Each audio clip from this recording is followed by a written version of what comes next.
To my channel. இன்றைக்கி நம்ம பார்க்க போகிற ரெசிபி ஆட்டுக்கால் பாயா. செய்ய ஆரம்பிக்கலாம் வாங்க.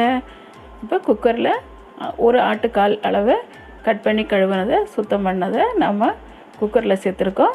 இதுக்கு 1 ஸ்பூன் இஞ்சி பூண்டு பேஸ்ட்டும், 1/2 ஸ்பூன் மஞ்சத்தூளும், 1/2 ஸ்பூன் மிளகாய்த்தூளும், 1 ஸ்பூன் மல்லித்தூளும் சேர்த்துட்டு கூடவே கொஞ்சமாக ஆயில் சேர்த்துட்டு நம்ம தேவையான அளவு உப்பு ஒரு 1/2 ஸ்பூன் சேர்த்து 1 லிட்டர் அளவுக்கு தண்ணி சேர்த்து நல்லா 8 விசில் வரைக்கும் விட்டுருவோம். நல்லா வேக விட்டுருவோம். 8 விசில் அளவு விட்டோம்னாலே ஆட்டுக்கால் ஓரளவு எல்லாம் வெந்துடும்.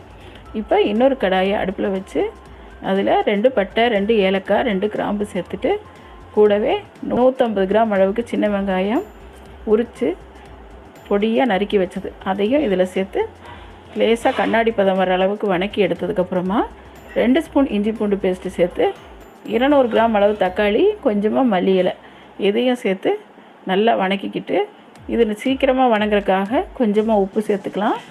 இப்போ இது நல்லா வணங்கட்டும். கூடவே கரம் மசாலா தூள் 1 ஸ்பூன் சேர்த்துக்குவோம்.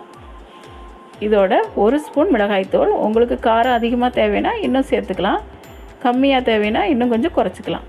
கூடவே மஞ்சள் தூள் 1/2 ஸ்பூன், மல்லித்தூள் 1 டீஸ்பூன் சேர்த்து இதுக்கு தேவையான அளவு தண்ணி சேர்த்து நல்லா கிளறி விட்டு வேக விட்டுருவோம். இப்போ இது நல்லா கொதித்து வந்ததுக்கப்புறமா நம்ம குக்கரில் 8 விசில் வச்சு எடுத்து வச்சுருந்த ஆட்டுக்காலை இதோடு சேர்த்து மறுபடியும் கொஞ்சம் தண்ணி சேர்த்து நல்லா கிளறி விட்டு மூடி வச்சு ஒரு கொதி வர வச்சதும் நல்லா சிம்மில் வச்சு 10 நிமிஷம் அப்படியே வேக விட்டு ஒரு அரை மூடியில் பாதி அளவு தேங்காய் அரைச்சது அதையும் சேர்த்துட்டு நல்லா கிளறி உப்பு காரம் டேஸ்ட்டு பார்த்து கொதிக்க விட்டு எடுத்துட்டோம்னா நாம் செஞ்ச ஆட்டுக்கால் பாயா சூப்பராக ரெடி ஆயிரும். கடைசியாக 1 ஸ்பூன் நெய் சேர்த்துக்குவோம்.